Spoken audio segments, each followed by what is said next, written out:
Bonjour à tous et bienvenue dans ce bulletin astro du mois d'avril 2023. J'espère que vous allez bien, que vous prenez bien soin de vous et que vous profitez aussi de ces énergies printanières dans lesquelles nous baignons actuellement. En parlant des énergies printanières, pour ceux qui ne l'auraient pas encore vu, j'ai mis à votre disposition ce que j'appelle le workbook astrologique. Si la formule vous plaît, eh bien j'en créerai un chaque mois. Il est sous forme de PDF et fait environ 25 pages, en tout cas pour celui du mois d'avril.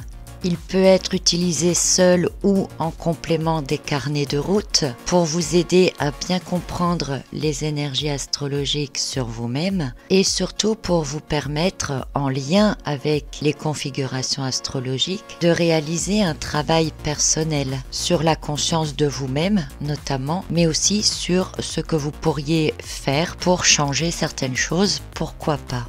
Alors dans le workbook de la saison du Bélier, nous sommes donc dans les énergies du Bélier, vous allez découvrir toutes les tendances de la saison, une partie mythologie et histoire, une partie légende, des idées d'activités à réaliser dans cette saison. Nous parlons également du feu sacré, des astéroïdes Eris et Vesta qui traversent actuellement le signe du Bélier, le rituel de purification et de transcendance, la carte du tarot et ses énergies, le côté obscur de la saison du Bélier et le journal des transits au moment du mois d'avril. Dans le workbook, vous aurez l'occasion de travailler avec le cahier pratique qui vous demandera en ce mois d'avril un travail de réflexion personnelle, un travail avec Eris et Vesta, les astéroïdes que je vous décris à l'intérieur du cahier, les intentions que vous allez pouvoir poser, les affirmations que vous allez développer, faire un travail avec la carte du tarot du mois, les manifestations que vous allez réaliser, c'est-à-dire vos passages à l'action que vous envisagez de faire, réfléchir sur le travail à effectuer, le but que vous voulez atteindre, vous interroger sur votre côté relationnel, comprendre le côté obscur de la saison du Bélier et faire un travail sur les zones d'ombre que vous avez dans cette partie-là de votre être. Et puis, à chaque fois, dans le journal des transits, vous allez retrouver le transit en question, des généralités par rapport à ce transit, la pierre que vous pouvez utiliser pour méditer, par exemple, sur ce transit, ou encore la plante que vous pouvez utiliser pour être dans son énergie. Et à chaque fois, pour chacun des transits, vous aurez des questions à vous poser et pour lesquelles, évidemment, votre travail, c'est de trouver vos propres réponses. Donc ici, en avril, on a évidemment le soleil qui entre en bélier et l'équinoxe. On aura la nouvelle lune en bélier qui a eu lieu le 21 mars. Un travail avec l'entrée de Pluton en Verseau le 23 mars. Un autre travail avec l'entrée de Mars en Cancer. Pareil, avec toujours des questions en lien avec cet événement, évidemment, que vous pouvez vous poser à ce moment-là, puisque nous serons dans cette énergie-là. Il y a également un travail avec Mercure en Taureau, puis vous aurez tout un travail à réaliser au moment de la pleine lune en Balance, avec les bonnes questions à vous poser, évidemment, ainsi qu'avec l'entrée de Vénus dans le signe des Gémeaux. Donc voilà, ça fait pas mal de sujets à travailler, pas mal de questions à se poser, de réflexions à apporter sur soi-même, sur sa vie, sur ce que l'on fait, sur notre relation aux autres, sur ce que l'on a envie également. Donc voilà, je pense que c'est vraiment assez complet et c'est très en lien aussi avec les carnets de route de 2023. Les premiers retours des personnes qui l'ont acquis sont très positifs et je pense qu'il devrait plaire ce workbook à pas mal d'entre vous. Donc voilà, n'hésitez pas, il n'y a pas d'abonnement, hein. Vous achetez le workbook que vous voulez quand vous voulez. Et pour répondre tout de suite à une question que je sais que l'on va me poser, le workbook Bélier n'est pas destiné qu'aux personnes qui sont du signe du Bélier.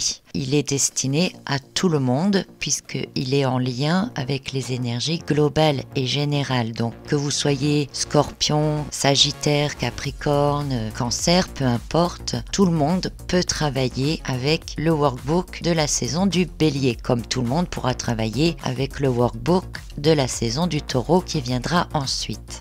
Si vous le commencez maintenant et que ça vous plaît et que vous avez l'intention de continuer chaque mois, eh bien sachez que, en fin de compte, à la fin de l'année, vous aurez travaillé sur toutes les parties de vous-même, toutes vos parties intérieures, puisque nous sommes tous un peu en lien avec une partie de chaque signe astrologique en soi. Voilà, donc ceux qui veulent le prendre comme un gros travail personnel à faire sur soi pendant une année, eh bien ça peut être un excellent outil pour vous pour réaliser ce cheminement. Voilà. Allez, je ne vous embête pas plus avec ça. Si cela vous intéresse, si vous voulez le trouver, eh bien vous allez sur mon site, sur la page d'accueil, vous verrez un onglet pour découvrir le workbook du mois. Allez, on y va maintenant, c'est parti pour le bulletin astro de ce mois d'avril qui s'annonce torride. Alors, en ce mois d'avril, Saturne est maintenant dans le signe des Poissons. Et Pluton est entré dans celui du Verseau. C'était donc au mois de mars. Et évidemment, ce sont de grands changements énergétiques qu'il nous apporte, que nous allons seulement commencer à découvrir et que nous découvrirons évidemment encore plus dans les semaines à venir. Dans notre toile de fond, mis à part le sextile Neptune-Pluton qui est là depuis plusieurs années et qui plane en arrière-plan, il y aura une configuration très importante qui se met en place et que l'on pourrait ressentir comme une puissante énergie entre le 16 avril et le 21 juin. Cette configuration-là, je vous en ai déjà parlé dans les vidéos consacrées à Pluton en Verseau, en vous disant que ça allait être très très important. C'est le carré entre Jupiter et Pluton. Un carré qui sera au plus fort de son énergie dans le courant du mois de mai. Pourrait-on appeler cela l'accélération avant le chaos? Possible, car les récents changements d'énergie associés à l'amplification par Jupiter ouvrent une voie d'accélération puissante dans laquelle tout peut basculer. L'an passé, dans le Grand Guide Astro 2023, j'avais écrit ceci pour la période du mois d'avril. Si le début de l'année prend la tournure du social et qu'il y ait une incidence ou des inquiétudes par rapport au pouvoir d'achat à partir de la mi-avril, cela pourrait prendre de l'ampleur. À cela s'associerait de grands mécontentements créant une sorte d'anarchie. En sachant que l'énergie sera au plus fort au mois de mai, pourrait-on comparer cela à un remake de mai 68 ? J'ai écrit cela, c'était en avril 2022. Et nous sommes effectivement en plein dedans. Il faut dire que le carré entre Jupiter et Pluton est vraiment très puissant. Et en plus, Jupiter sera également en carré avec Mars. Alors le carré entre Jupiter et Pluton, il se met en place entre les 16 avril et 21 juin. Avec Pluton qui vient tout juste d'entrer en Verseau et que Jupiter fonce à toute allure dans les tout derniers degrés du signe du Bélier. Pour plus de compréhension sur le carré Jupiter-Pluton, je vous invite à consulter le Grand Guide Astro 2023 si vous l'avez, parce que dedans j'ai longuement détaillé cette configuration. Et puis pour comprendre aussi l'importance de la vitesse du transit de Jupiter en Bélier, vous l'avez soit dans le Grand Guide Astro ou sinon je vous renvoie sur la vidéo que j'avais réalisée sur l'énergie de l'année, qui s'appelait l'histoire de l'année. Pour résumer, ici, dans ce bulletin astro, je dirais que ce carré entre Jupiter et Pluton, c'est pas mal de violence. Il peut représenter des actions illégales en tout genre, en tout domaine, à tout niveau, que ce soit social ou politique. Et cette fin avril laisse alors présager vraiment une grosse période de crise qui va s'allonger donc jusqu'à la mi-juin. Une période pendant laquelle beaucoup de choses semblent partir à la dérive et surtout dans tous les sens. Rappelons que dans une autre mesure, il peut également s'agir d'un événement terrestre. Disons que le risque en tout cas pourrait être plus élevé à cette période et le sera peut-être d'autant plus au mois de mai quand Jupiter entrera dans le signe de Terre qui est celui du Taureau.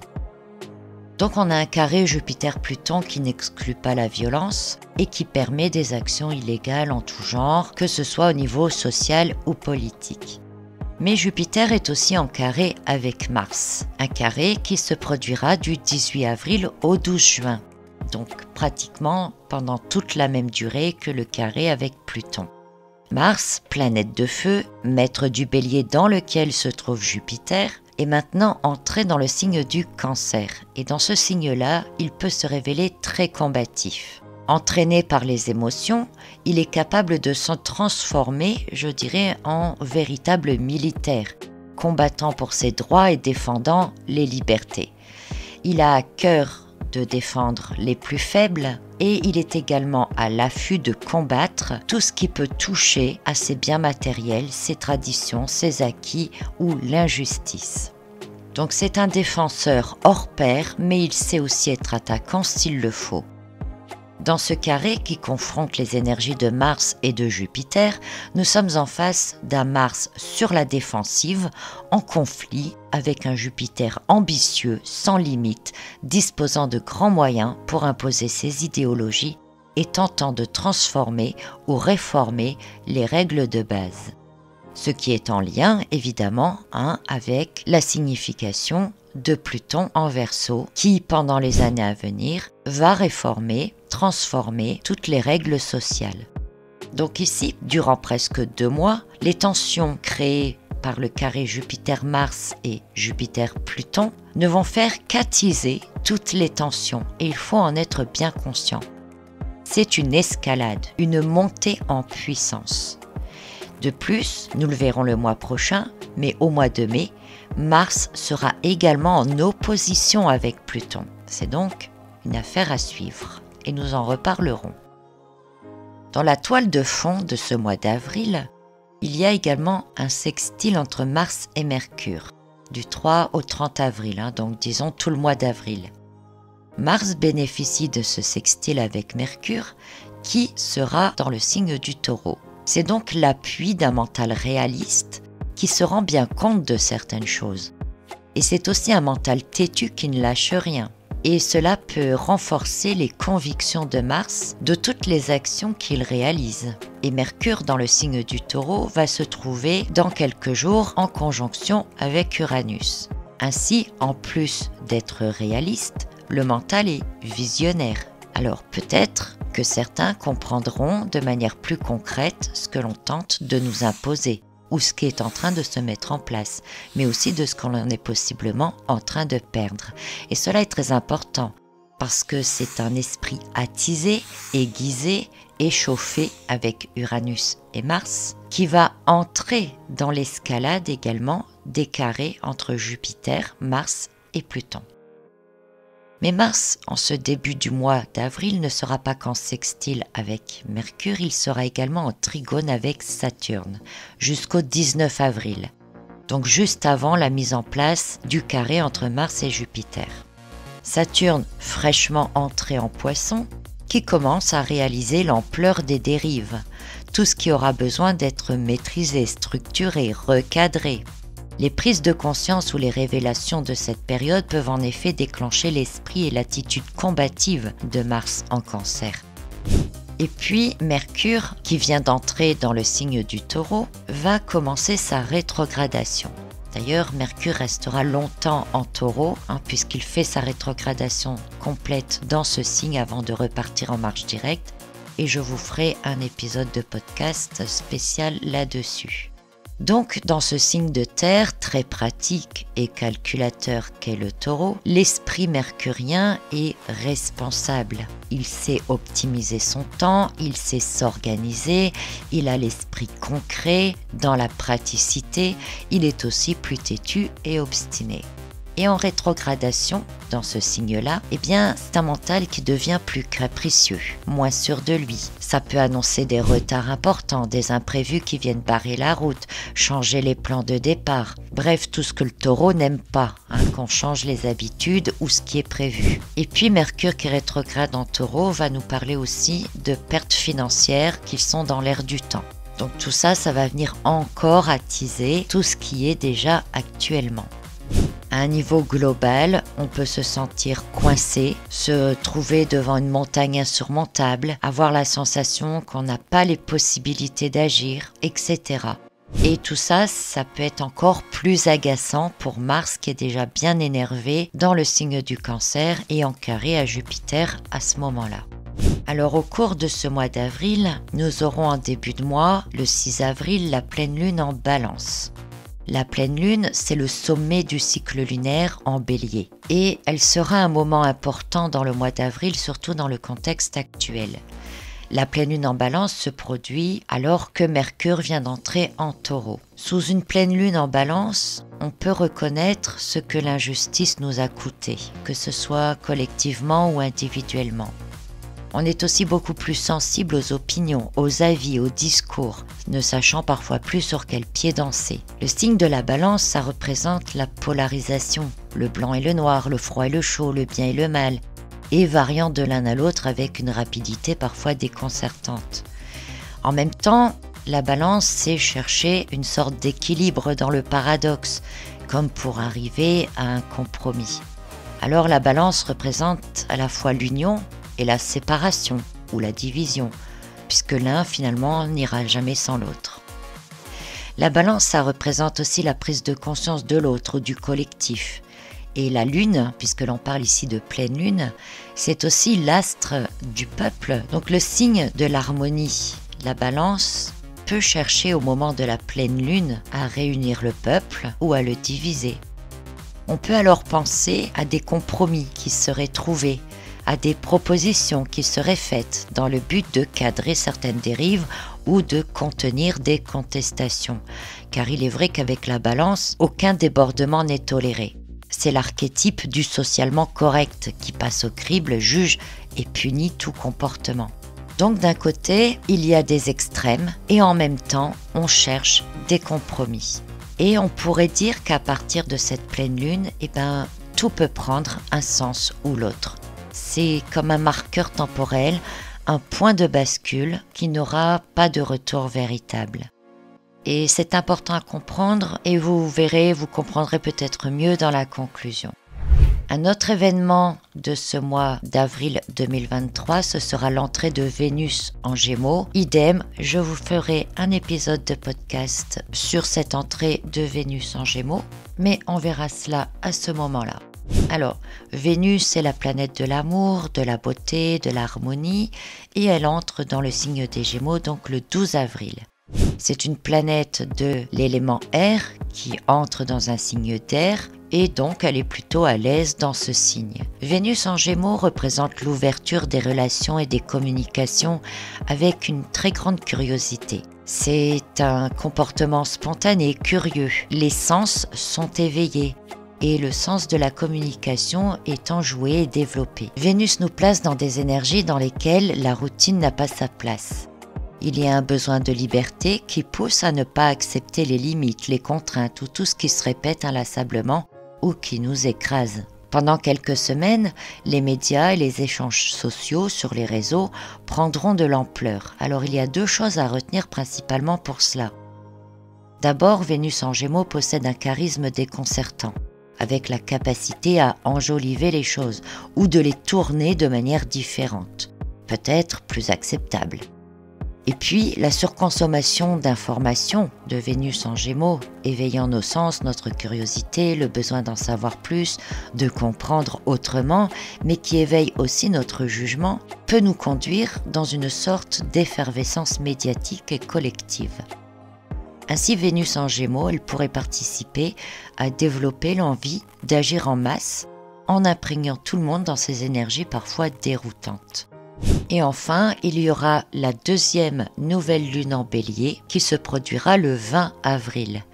Exceptionnellement cette année, il y a 2 cycles lunaires consécutifs en Bélier. Alors si la première nouvelle lune est en phase avec la saison du Bélier et nous entraîne dans des élans nouveaux, nous donnant l'impulsion pour aller de l'avant, pour revendiquer, prendre des initiatives, etc., eh bien le deuxième cycle lunaire en Bélier sera lui en lien avec la saison du Taureau qui va démarrer à ce moment-là, et cela représente des énergies de feu qui s'exprimeront dans l'élément terre du Taureau. Et le feu purifie, transcende, transforme. Ainsi, le second cycle lunaire en Bélier peut provoquer un besoin de changement ou de transformation qui se fera ressentir de manière pressante et urgente. On veut accélérer les choses en les rendant notamment concrètes, imminentes, voire inévitables. On peut donc parler alors avec ce deuxième cycle en Bélier d'une deuxième accélération énergétique à partir de fin avril et début mai qui va monter crescendo jusqu'à la prochaine pleine lune du mois de mai. Et cela ne manquera pas d'augmenter les tensions, les revendications et l'imposition concrète de certaines lois ou de certaines règles. Couplé aux énergies de Vénus en Gémeaux, nous verrons sans doute encore plus l'importance des réseaux par lesquels pourraient s'organiser des manifestations ou des actions communes. Dans le sens inverse, le deuxième cycle en Bélier pourrait accélérer ou déployer un système de défense totalement disproportionné. Dans tout cela, il ne faut pas oublier que Mars est en Cancer, capable d'un côté d'agir en dictateur, pendant que de l'autre côté, il pousse les autres à défendre leurs droits. Il ne faut pas oublier que Pluton vient d'entrer en Verseau et a pour viser les transformations sociales. Il ne faut pas oublier que Saturne en Poisson a pour mission de mettre de l'ordre dans le chaos ambiant. Il ne faut pas oublier qu'Uranus en Taureau poursuit la mise en place des nouvelles technologies et change nos habitudes, balaye nos coutumes et nos traditions. Le mois d'avril avec la pleine lune en Balance peut donc prendre une tournure ou une autre et en tout cas faire monter les pressions, même si on pourrait noter des faux semblants d'efforts pour tenter de calmer la situation. Je vous l'ai déjà dit, je vous le redis, ces efforts ne seront que des leurs, croyez-le bien, car en fin d'année, nous verrons que tout ce qui échoue à se mettre en place maintenant, ou de faux compromis se mettent en place, des concessions si on peut dire, seront dans tous les cas reproposés en fin d'année, mais cette fois de manière imposée et sous couverture d'autres bonnes raisons. Pour cela, je vous invite à revoir la vidéo que j'avais réalisée pour l'année 2023 ou sinon, toutes les études que j'ai réalisées dans le Grand Guide Astro 2023. Voilà, donc ça nous annonce quand même un mois d'avril qui monte en puissance tout au long du mois et pour lesquels il est important d'avoir conscience de ces énergies-là. Je vous souhaite malgré tout de profiter pour vous-même de ces énergies qui permettent de mettre en place des choses totalement nouvelles, d'avancer, de prendre des nouveaux départs et de tourner votre esprit vers un renouveau complet pour vous-même. Voilà, bon mois d'avril à tous et à très bientôt pour d'autres vidéos.